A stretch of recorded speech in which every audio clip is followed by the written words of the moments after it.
Carried. I'll read my opening statement here. Public hearing will be conducted pursuant to the board's rules of procedure as adopted May 26, 1988. We will first hear the plain report of the director on detailed information on observations regarding the request, not done so in written form prior to the hearing. Next, we will take testimony of the applicant and his or her witnesses. Upon completion of the applicant's testimony, I'll call upon members of the audience wishing to make a statement concerning the request. Persons in favor of the request shall be heard first, followed by those who oppose it. At any time during the presentation of testimony, the members of the board may interrupt to ask questions or make comments on what has been said. Upon completion of all testimony, the applicant will be allowed to make a closing statement to the board. Upon completion of the applicant's closing statement, I'll entertain a motion to close the public hearing on the request. After the public hearing has been closed, we will then hear the recommendation, if any, of the planning director, and upon completion of all discussion, I'll entertain a motion from the members of the board regarding the disposition of the application. Each speaker addressing the board shall step forward to the podium and state their name and address before proceeding with their testimony. I would ask that you spell your last name. This board shall not be bound by strict rules of evidence, but does reserve the right to exclude evidence or testimony that may be deemed to be irrelevant, immaterial, incompetent, or unduly repetitious. As chairman, I will rule on all questions relating to the admissibility of evidence, which may be overruled by the majority of the board. The board may grant continuances in cases for good cause, so to any interested party who has entered his appearance. The board may at any time request a continuance of a hearing for the purpose of giving further notice, taking further evidence, gathering further information, or touring the proposed site, or for any other such reasons the board may find sufficient. In such case, we shall state specific reasons for the continuance and set a date, time, and place when the matter will be continued. All official actions of this board will be made at public hearing by motion made, seconded, and polling the membership.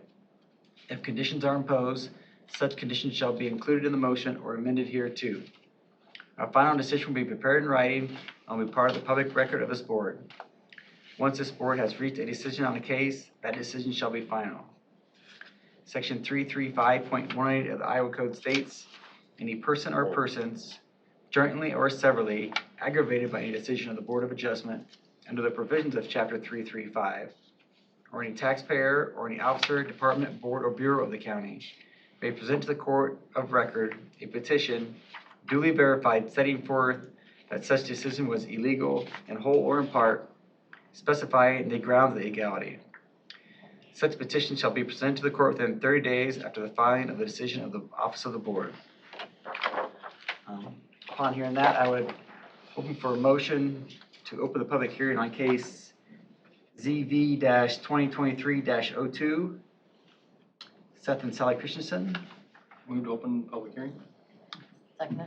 Been moved in second. All in favor say aye. Aye. Opposed the same. Motion carried. Public hearing is now open. Seth and Sally, would you want to come to the podium and state your case for us?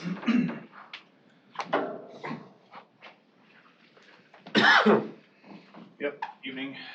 Thanks for having us. Seth and Sally Christensen. We're building a primary residence on 290th and Elm Tree, and building this structure on that same property, which is an ancillary building. So the exemption that we're looking for is a height exemption. We're building it at 26 feet. It's a 16-foot wall pole barn.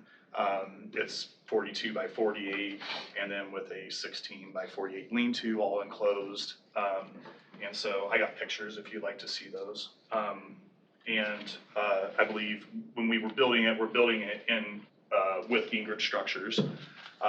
Did not realize we were in a R1 or what the restrictions were in the R1.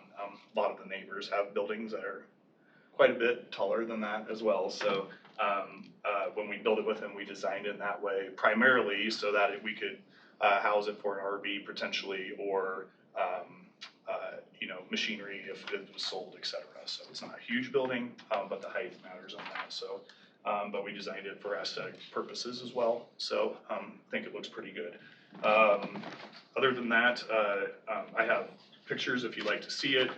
It is down, so where our primary residence is. It is down in elevation, so actually the height of it is quite a bit lower than our primary residence as well, so. When you Kind drive of by. sits down from the road too, doesn't it? Yeah, It sits down from 290th Street. right. And then, so we're on the corner of 290th and Elm Tree, yeah. And so as you drive up on Elm Tree, you know, you got kind of, it comes up a little bit and it'll sit up on there a little bit, so. It's on the top terrace Okay. of that farm ground, and then Elm Tree does go higher from there yet, so. Yeah. We think from an optical perspective, it certainly will look lower than the height of our house, and there are other farms in the area that have a lot of tall buildings, probably before it was an R1 area or the rural existed, so we hope that it won't stick out for anybody or cause any eyesore. Absolutely. Anybody have any other questions for him? Can we see the pictures, please? Yeah, absolutely. I'll give you two looks at it. So here's the layout of it. And then this would be the gable side, the gable view of that building. So we've got a 14-foot overhead door, so we can get a garage door opener in there on that. And then here are the other side views on that, so.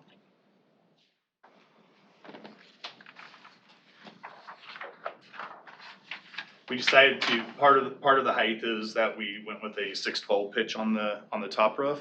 Primarily, if we decided to put on solar someday, was 612 gives you a better angle on that. We also thought aesthetically it looked nicer from that standpoint with the lean-to there. So that's another reason we did it, not knowing that it would bounce it up another. Even without that though, going at a 4.6 foot pitch on just a 16-foot wall, it still would have been over the 22-foot requirement. So I think we're sitting at just under 26 feet.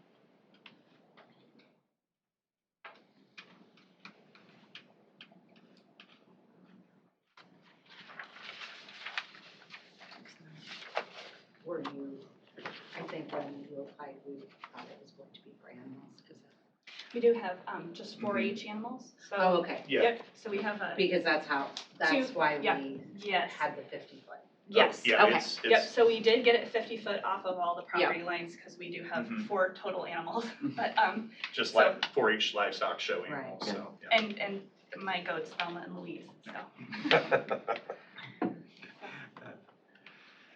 Anybody else have any questions? No. Okay, sounds good. You guys can have a seat if you want. Okay, Thank you. Yep, thanks. Thank you.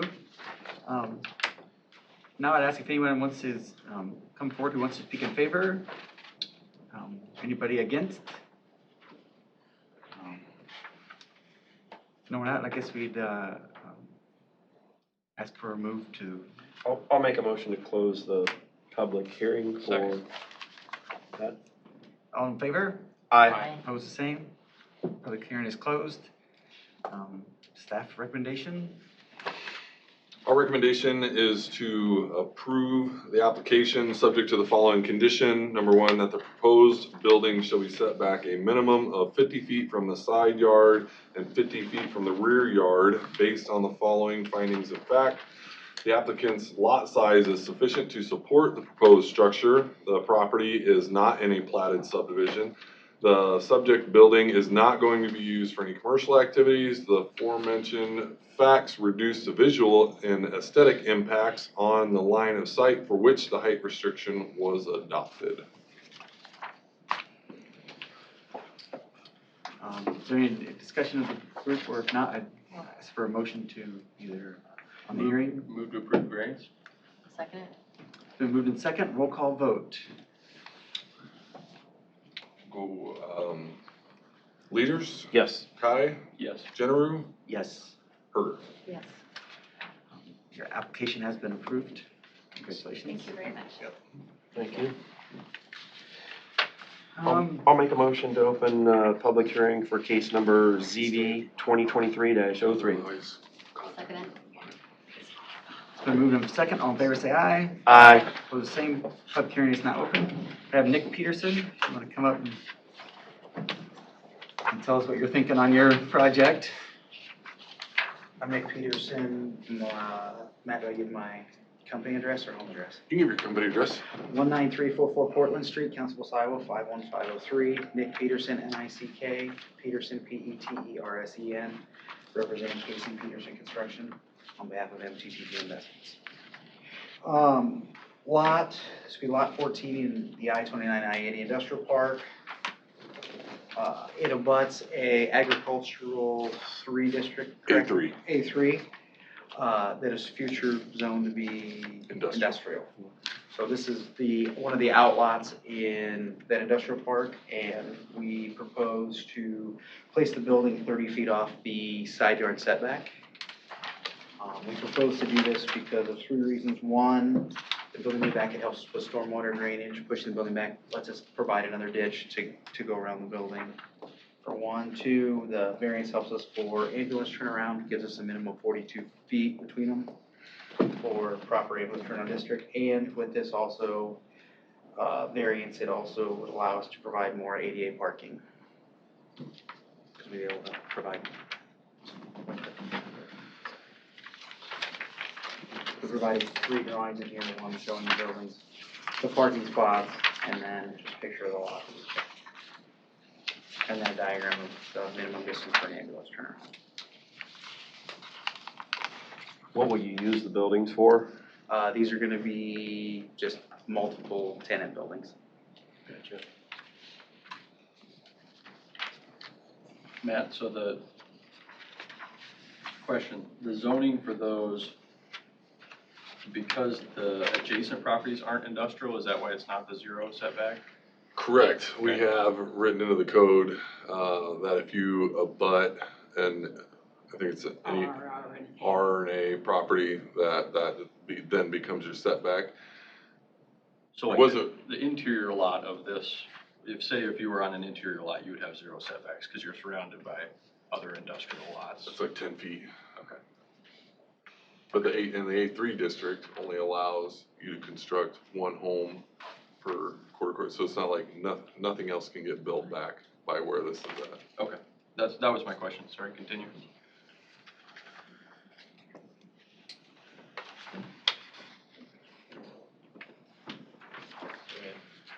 It's up to you if you have anything more to add. That's fair. I mean, unless you guys have Do you have anything else you wanna add to that, or to your, Well, I- okay, alright.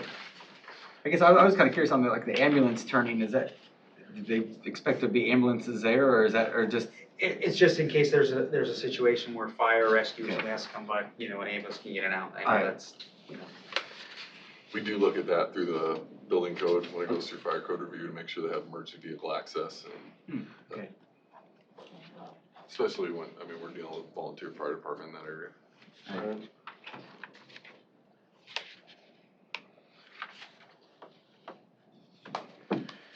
Alright, well, thank you, and see if you'd like. Any discussion among the board on this, or? Do you want to do, we have 4 opposed. 4 against. Right. Is there anybody who wants to speak in favor of the project?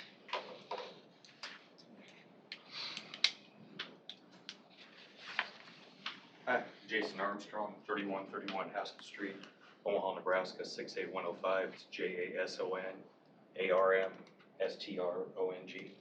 And I was a part of the development in creating industrial park and covenants and worked with Matt and Pam on all that. So as we were designing the building, we didn't really realize that that was a thing. So I would work with Tom, who's purchasing this lot, and helped design it. Didn't even realize that was kind of a thing there when we were designing it.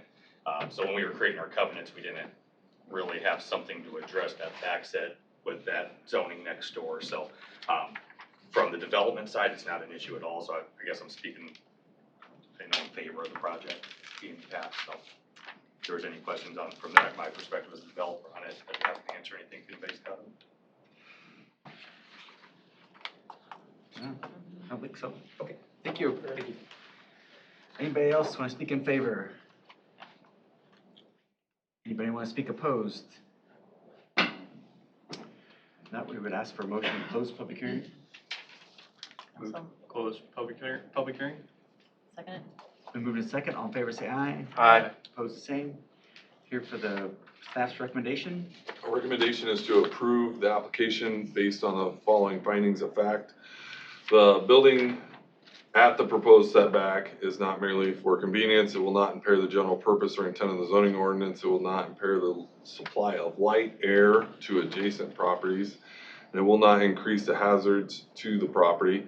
It will not diminish the property values. It will not increase the congestion of the public roads, nor will it impair the public health, safety, and general welfare of the residents. The property to which the proposed setback abuts is a part of a quarter section that is zoned A3, which prohibits more than one home per quarter section. There is already a home in that quarter section. The property is under one ownership. The future land use plan designates the entire area as urban transitional. Lands within a half mile of each of the cities should be in the area of concentration for non-farm dwelling, commercial, and industrial uses. The variance will provide the proper turnaround distance for emergency vehicle access. If there's no other discussion, I would entertain a motion. I'll make a Case. motion to approve. Second it? It's been moved and second, roll call vote. Kai, Yes. Jenneru, Yes, Leaders, Yes. Herder. Yes. application has been approved. Thank you for coming tonight. Thank you. Thank you. Be nice.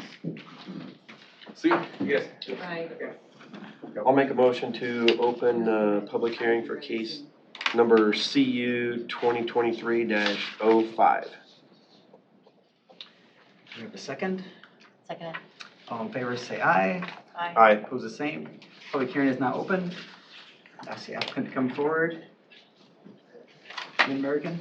Yeah, my name is Andy Kuhr, A-N-D-Y-K-U-H-R. I'm actually with PBM Wireless Services, working in conjunction with Murphy Tower and Mediacom.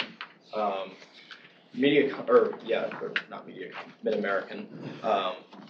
Mid-American's looking to replace an existing tower, drop and swap. The location of that is 1474 Jennings Ave in Council Bluffs, Iowa, 51503. The existing tower is old and outdated. It will not adequately serve the new proposed loading or future loading. So they're proposing to put a new tower up. It's going to be a self-support tower in the same Mid-American lease area. Shouldn't expand any of the footprint.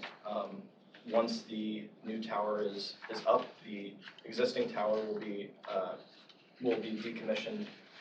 It's an existing guide tower. They will remove the guy wires and any of the concrete below grade. And I do have plans if anyone would like to look at that. We gave them all in the staff report, the plans that you submitted to us, Okay. if that's the same. Yeah, I believe it is. This new tower location, like I mentioned, is going to be within the Mid-American lease space. This is, I think, just to the northeast of the existing tower, a few feet, and should be the same height, 195 feet tall, with 4-foot lightning rod, ground rod, for a total of 199 feet. And the loading for the proposed tower will be the same, and like I said, we'll be able to accommodate any future expansion. And all of that equipment, to my knowledge, is for Mid-American. Okay. Just for their radio communication Yes, stuff? exactly. Yep.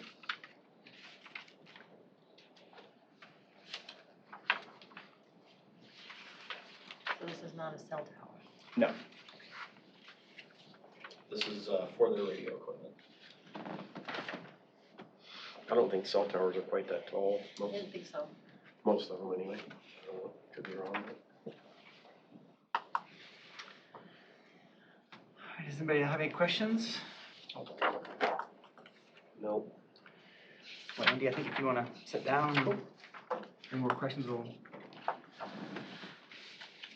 anybody want to speak in favor? Anybody opposed? Now I've asked for a motion to close the public hearing. Also move. Second. All in favor, say aye. Aye. Opposed, the same. Public hearing is now closed. Staff's recommendation. Our recommendation is to approve the application based on the following findings of fact.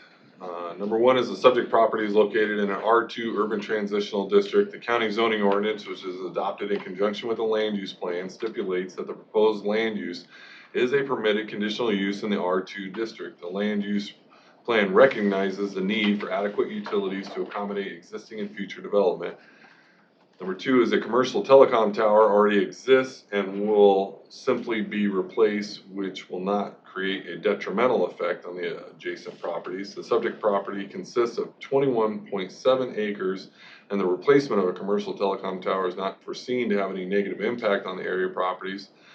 Number four is the only time the proposed telecommunication tower will have any utilization of the road system is primarily during its initial construction. Traffic to the tower site will be minimal after construction. The existing road system is adequate to accommodate said delivery and no negative impact should be encountered. Number five is the proposed tower will meet the criteria set forth in the zoning ordinance. I would also like to add on, I know it's not in your staff report for you there, which would be number 6, is that the tower to be replaced will be decommissioned within 180 days of completion of the proposed tower. I believe that that's the way it's set forth in our zoning language. It's just another assurance to us that the old tower could be removed within a timely fashion after the new tower is constructed. How many days did you say? 180. I'll move to approve the staff recommendation with the addition of number 6, 180-day window for removal. Second. Let's see, roll call vote. Herder, Yes. Leaders, Yes. Kai, Yes. Jennifer. Yes. Application has been approved. Thank you. Thank you for your time. Thank you. Is there any other business? No other business. I'll make a motion to adjourn. Second it? It's been moved in second. All in favor, say aye. Aye. Meeting's adjourned.